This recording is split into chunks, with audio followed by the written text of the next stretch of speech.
তো সবাই বলো যে আমার মতো কে কে শুয়ে বসে দিন কাটাও। দেখতে পাচ্ছ আমি শুয়ে আছি আর খালি গায়ে আছি।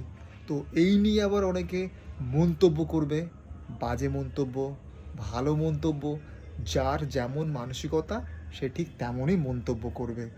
তো দেখতেই পাচ্ছ মাথায় তেল মাখা আছে। তো একটু আগে আমি বাড়ি আসলাম, পড়িয়ে টড়িয়ে আর কি। মানে এটা তো ডিউটি করি, শুয়ে বসে থাকি না, ঠিক আছে? একটু রিল্যাক্স করি, মানে বসে বসে পড়াই তো তো কষ্ট হয়ে যায়। তো এসে সঙ্গে সঙ্গে বাড়িতে এসে মাকে দেখি, মাকে একটু আদর টাদর করে ভালোবাসার পরে ফ্রেশ হয়ে মুখ টুক ধুয়ে হালকা কিছু খাবার খেয়ে এই যে আসি, এই যে আমার বেড, আমার শান্তির জায়গা। সকলের শান্তির জায়গা হচ্ছে তাদের নিজস্ব বিছানা, ঠিক তেমনই আমার একটা শান্তির জায়গা হচ্ছে মানে শোয়ার, রিল্যাক্স করার, মানে রেস্ট করার জন্য একটা পারফেক্ট জায়গা হচ্ছে এই বেড সবারই। তো শুয়ে আছি আমি এখন, মানে আর কিছু গল্প করছি। তো কি বলবো, মানুষ সম্বন্ধে কিছু বলি। মানুষ জাতটাই খুবই মানে একটা অন্যরকম প্রাণী। মানে এদের আসলে মানে কেউ বুঝতেই পারে না যে এরা কেমন ধরনের আর কি, কেমন ধরনের জীব। কখনো ভালো, কখনো খারাপ, কখনো খুবই ভালো, কখনো খুবই খারাপ, মানে এরকম রূপ দেখায় আর কি। মানুষ তো একটা প্রাণী, তো একটা প্রাণী আর কি আছে গিরগিটি প্রাণী। তো ঠিক তেমনই মানে গিরগিটিকেও হার মানায় হচ্ছে মানুষ জাতিটা আর কি, ঠিক আছে? মানুষ জাতিরা গিরগিটি প্রাণীকেও আর কি হারিয়ে দেয়। মানে ওদের রূপটা হয়তো সময় লাগে, কিছুক্ষণ লাগে, মানে গিরগিটি প্রাণীটাকে বলছি আর কি।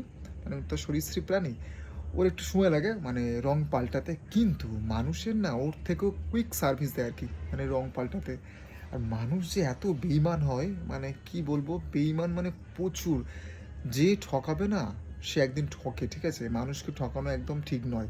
তুমি ভাবছো ওকে ঠকিয়েছি, ওকে খারাপ করেছি, আমার খুব ভালো হয়েছে, মহান কাজ করেছি, একদম নয়, ঠিক আছে? তুমি যেমন মানুষকে ঠকাবে তুমিও ঠকবে। তুমি যেমন মানুষকে কষ্ট দেবে, দুঃখ দেবে, খারাপ চাইবে, তোমারও খারাপই হবে, ঠিক আছে? ভালো কখনো হবে না।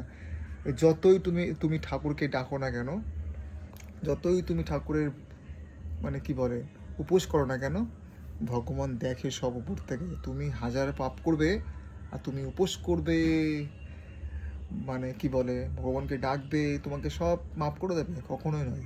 তুমি যেরকম কাজ করবে তোমাকে তেমনই ফল পেতে হবে, ঠিক আছে? তো কিছু কথা বললাম তোমাদের সাথে।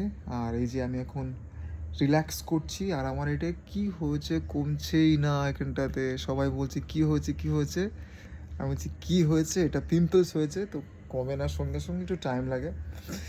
আর এই যে আমার তেল, মাথায় তেল মাখলে আমার চুলটা পুরোপুরি চেঞ্জ হয়ে যায়, মানে সরি মুখটাই মনে হচ্ছে একটা পেশেন্ট, রুগী রুগী লাগে দেখতে তেল মাখলে।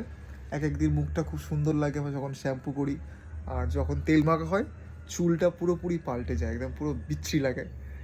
কি বলবো, তবু তেল তো মাখতে হয় চুলটাকে বাঁচানোর জন্য, না তো চুল সব পড়ে যাবে, উঠে যাবে, তাড়াতাড়ি বুড়ো হয়ে যাব একে, তাই চুল সব পেকে যাচ্ছে, বয়স বাড়ছে, সব কিছুই চেঞ্জ হয়ে যাচ্ছে আর কি। তো এই শুয়ে বসে আছি, একটু ভাবলাম একটু গল্প করি, কিছু কথা বলি আর শেয়ার করি। তো আমি সব কিছুই শেয়ার করি, কী খাচ্ছি, কোথায় যাচ্ছি, স্নান করছি, পড়াতে যাচ্ছি, সব জায়গায় শ্যুট করি, ঠিক আছে? এই নিয়ে আবার অনেকে বাজে মন্তব্য করে, খারাপ কথা বলে, তাতে আমার কিছু এসে যায় না, ঠিক আছে? মানুষের এটা আর কি, মানে যার যেমন আর কি মানসিকতা, সে যেমন সে তেমন কমেন্ট করবে আর কি। তো এই নিয়ে আমি কোনো কষ্ট পাই না, দুঃখ পাই না, আমার কিছু মনে হয় না যে এই লোকে কমেন্ট করলো বলে আমি খুব কষ্ট পেলাম, রেগে গেলাম, এসব কিছু আমার মনে হয় না। ভাল লাগে তাই করি, আর যার যেমন কমেন্ট সে করবে, এতে আমার কিচ্ছু এসে যায় না। তো গুড নাইট সবাইকে, সবাই খুব ভালো থেকো। আজকে আর লাইভ করলাম না, এই ভিডিও শ্যুট করলাম আর তোমাদের সাথে শেয়ার করলাম। তো বাই সবাইকে।